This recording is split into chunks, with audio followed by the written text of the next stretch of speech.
Hey and welcome to today's video. My name is Julian. On my channel it's all about making you crypto fit. That means we talk about decentralization, blockchain, cryptocurrencies, Bitcoin, and many other things. Today I want to do a bit of a review of 2019. What went great, what went really horrible, what does this mean for the future, and how did the entire year kind of go? Before we go in, I want to say a big thanks to our sponsor, eToro. If you are really new to crypto or you want to follow other traders and you just want to copy all their trades and you want to see how are they doing and then you just want to copy, you want to try out eToro. They're doing quite well in this kind of setup. And yeah, if you want to try this out, then go to julianhosp.com/eToro. Link is down below and try this out. So in the video, actually made an entire blog post on this. So what I want to do is I want to do a screen share and then we can kind of discuss or look at the various things that we discussed there. So let's go in. Here's screen share and yeah, blog post is also down below with the link, and let's review the entire year. In general, and this is very important, the entire year was really positive. So if you look at the entire market cap, the market cap went from around 120 billion to around 200 billion. So it's around an 80% plus. So just from an investing standpoint, if you didn't make 70-80% returns this year, you need to work on your decision making. Now, if you're just like myself, you own a business in the field, obviously it's a great time to build, it's a great time to work, because yeah, you just really have some focus and you don't have too many distractions because stuff is really compressing, and I think that's really good. I actually made a blog post at the beginning of the year called Crystal Ball 3000, where I made a lot of predictions, and I'm quite impressed. I was quite lucky, to be honest. I'm pretty spot on most of those predictions, especially Bitcoin price. I said $8,000. I think right now we're at like 7,500 or something. So man, it's like really spot on. But yeah, that's a bit more luck, obviously, than skill. Tendencies or directions are sometimes more important. But so let's go into this blog post and you can read it up yourself.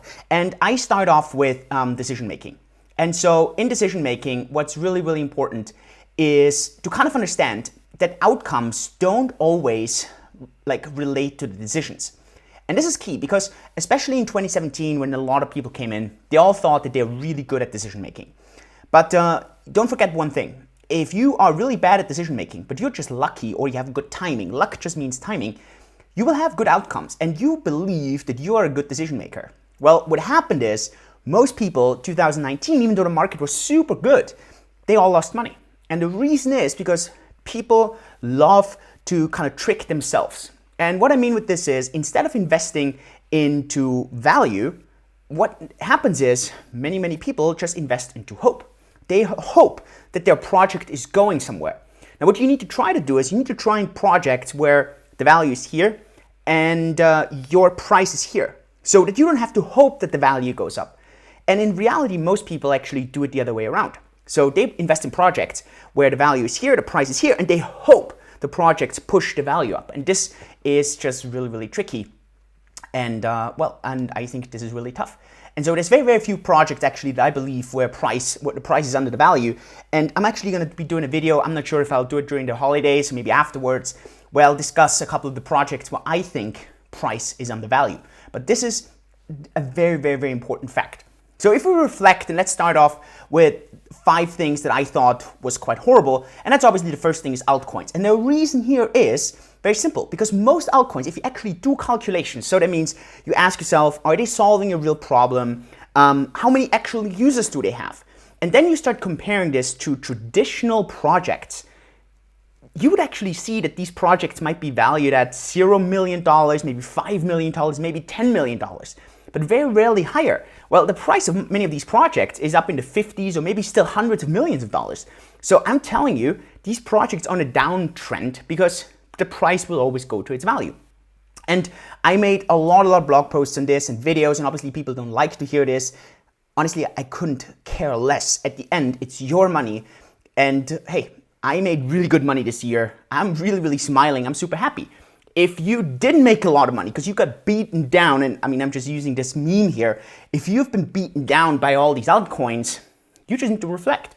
and you need to reflect and think, hey, maybe my decision making here is really horrible. And I'm blaming it on being unlucky because I think I'm good at decision making, but actually it's just as expected here. And this is a very, very key graph. And so I think, hey, you need to be honest to yourself. The second thing that in my opinion had a really of a tough year are security tokens, and that was kind of expected. I made a blog post over a year ago. I was still actually in my old company there where I talked about, hey, security tokens might not be the future. And well, it's more right than ever. I think this was really expected. The key thing here is we need to have simplification in regulation, and who knows when this is going to come. And you have the same problem here. So you're not investing in value, you're investing in hope, and hope is very, very dangerous. So this is key. Now, obviously, we did have a lot of fun with fake Satoshis, and we actually had a lot of them. There was a lot of discussions, and the press obviously loved this. So, well, but at the end, it's completely useless, and many, many newbies kind of got confused and scared. And I think people are investing in the false projects simply because they think they're investing into the right one. So, well, just always look at the facts. Don't get tricked. I think this is really important. Another thing we didn't see this year is the next killer blockchain application. Now, we will talk about DeFi, decentralized finance, and this could be something. The question is this going to be the main driver over the next couple of years, or is it going to be something else? Maybe we don't need this. Maybe Bitcoin itself, store of value, can actually be the killer blockchain application. So let's see. But so obviously, and you can see this in the interest this year. Well, interest right now is actually quite low compared to the entire year.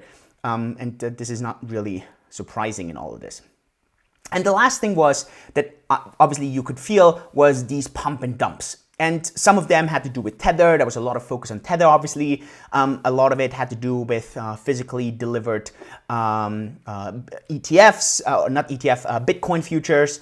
And well, and I think that's, and obviously that led to that. Now the key is this. The pumps and dumps are nothing else than the waves in the ocean, right? So you want to focus on the tides, not the wave. So predicting the tides is very good, easy.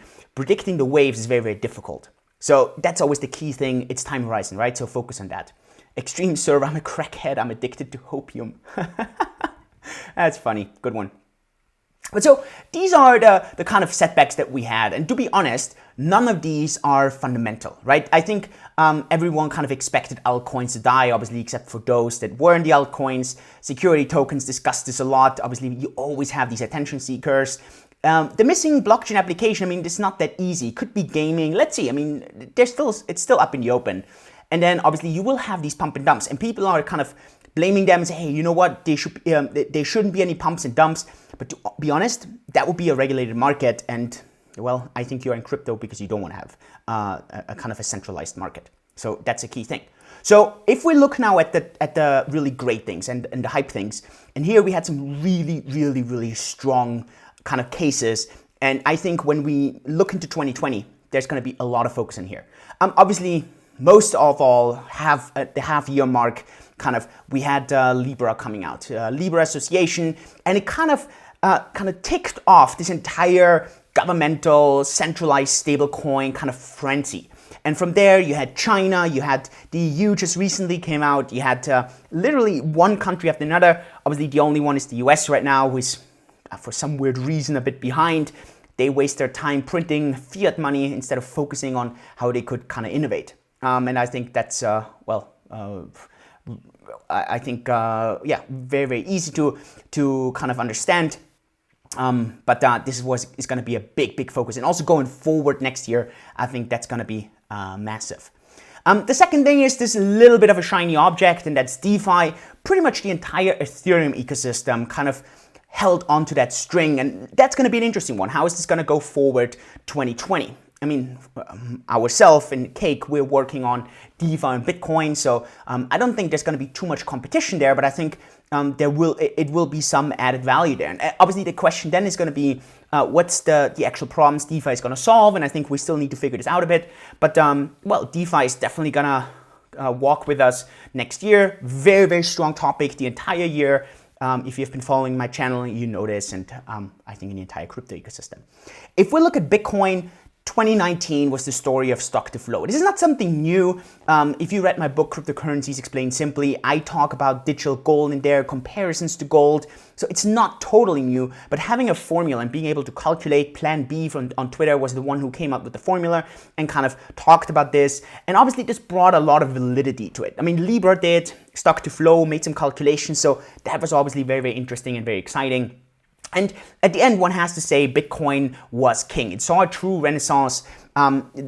If you look at just total market cap dominance, then it went from like 50%. Right now, again, it's at 70%. So we are like really, really close to an all-time high here this year. Not all-time high, but an annual high. And this is obviously quite strong. And obviously, we had things like physically deliverable Bitcoin futures with backed. And if you kind of look at the entire decade, right? I mean, it's the end of a decade. Bitcoin was the investment of the entire decade. And well, I have to say a big thank you to this market. I mean, this market made me shitloads of money over the past, well, it's now over 5 years. And hey, I owe it a lot. So hey, it's been fantastic. And everyone who has been smart about it has been taking calculative measures. I think everyone kind of made really, really good money. And well, it's with the right time horizon, this has been going really well. Aside of Bitcoin, there's very few coins that returned a positive return. Had to do with the project and obviously had to do with most projects being overvalued. I think one of the few projects that had been undervalued, I think right now BNB is at a fair value, but before it was really undervalued, and I think Bitcoin had some, BNB had some amazing returns. Binance did everything well. It has done everything well over the past 2.5 years. I believe it's the most valuable company right now in the entire ecosystem, and I think they're doing everything right. Obviously, there's a lot of questions. I mean, there's still room for possible mistakes, and you have to have some kind of hopes that they're doing things right, but so far it's been going well. Obviously, the second project that has been performing really well was Chainlink. Now, I don't know Chainlink that well, but yeah, it seems these are kind of the only two projects that have really actually outperformed Bitcoin. And that means something, right? So yeah, I think Binance, you could have kind of seen Chainlink. Obviously, the people who believe in it, they always tell you that they could have seen it. But yeah, it could have been many, many other projects as well. And let's see how going forward it kind of performs. So this is kind of the thing here. And then the last thing that I think was really, really positive is regulations. I think 2019 is a turning point. I think governments kind of admit you can't really for like outlaw Bitcoin or forbid Bitcoin. You kind of have to regulate it. You have to play with it. And I think people start to understand this. And on top of this, more and more governments, just like Liechtenstein here, they're really going this route of saying, hey, you know what? We want to have blockchain laws. We really want to kind of be in this field. And this is really, really positive. I think this is a really strong sign. And so kind of looking at all this, right? You look at Libra, you look at DeFi, you look at Bitcoin, store of value, this narrative. You look at the few kind of company tokens, and you look at regulation. Man, this was a really, really, really, really strong year. And it doesn't surprise that the market is up and, well, that many, many people are actually really, really happy if you have been good at decision making. Now, aside of this, really brief, some funny quotes. Obviously, one of the most famous Twitter quotes that's been using all the time is Bitcoin fixes this. So you post anything and whatever shit, and then you say Bitcoin fixes this. Another one obviously is long Bitcoin, short the bankers. And the other one is keep stacking sats. The idea here is you dollar cost average, and this has been really powerful. My favorite Twitter memes, obviously this idea of how, well, you're here and then you have haters and regulations and banks and market manipulation and you're trying to catch the ball. I love this picture here. Obviously as an athlete, a lot of feeling there. I felt that one was really funny with Greta Thunberg being really mad with Altseason. So I thought that was really funny. And then obviously you had to have this one, Justin Sun and Tron. I mean, obviously a meme generator partnering with everyone. Yeah, that was really hilarious. So I think the market did really, really well. If you want to read up on this, you can, and everything is here in the blog post. Maybe 5 kind of personal things that happened to me in crypto. Very first one, I'm sure you know, I got kicked out of my old company January 7th. Well, it was a really tough time. I still feel betrayed and I still feel cheated. But at the end, I really have to say a big thank you. Even though back then I didn't see this, but it opened the door. It made me actually realize, well, what's actually going on and how to kind of really make a better decision. And I think one thing, it shows people what happened actually since I'm out, right? And I think that was, at the end, it's really good because then they can see, hey, this year, this is how the company has been without me, and prior it was with me, and then you can compare the two. And numbers speak way louder than words, and you can see it in literally everything. There's no more interest in the company, the token is down, it's just very, very questionable. But you can read the details here if you want. The other thing here is, obviously from there on, I doubled around my money in fiat this year, simply because a lot of it was in Bitcoin. I did buy in again at the end of November, beginning of November, and it was also good timing. Market was really down. The other thing that I'm really excited about, obviously, is my new company, Cake, that I started together with Yuzen, an ex-employee from my past company. And we have really exciting ideas in the DeFi space. You can check it out if you want here. On the Unlimited side, we really focus more on events, and we focus on education, and we write books and stuff. Man, this was a great year because finally we have the separation between my past company and now Unlimited. So really, really well focused, and I love this. And in German, we have this Inner Circle Mastermind. That's also great fun, great group, man, some really talented and smart people. So yeah, it's been a total blast, and that's pretty much an understatement. So if I kind of, summarize that, man, 2019 was awesome. Let me know what you're taking away from 2019. Let me know in the comments. Let me know in the chat. Let me know on LinkedIn or Facebook or Twitter. Very interesting. Did I miss something? Or do you disagree with me on something? I would love to hear that. And other than that, I'll make a post on how 2020 is going to be. I'll look into how everything else has been going in 2019. How was the entire last decade? Man, a lot of stuff happened. And if you don't want to miss any of those, subscribe, click the bell button. If you want to get an email from me, I have it down below. It's unlimited.de/YouTube-en, and you're going to be notified and updated. With this, I wish you a really Merry Christmas. Enjoy your holidays with the family. It's a blast. Get a bit off of the internet, social media, Twitter, Telegram, whatever. Relax, chill, enjoy, and I'll see you at the next video. Thanks so much, everyone. Yours truly, Julian. Bye-bye.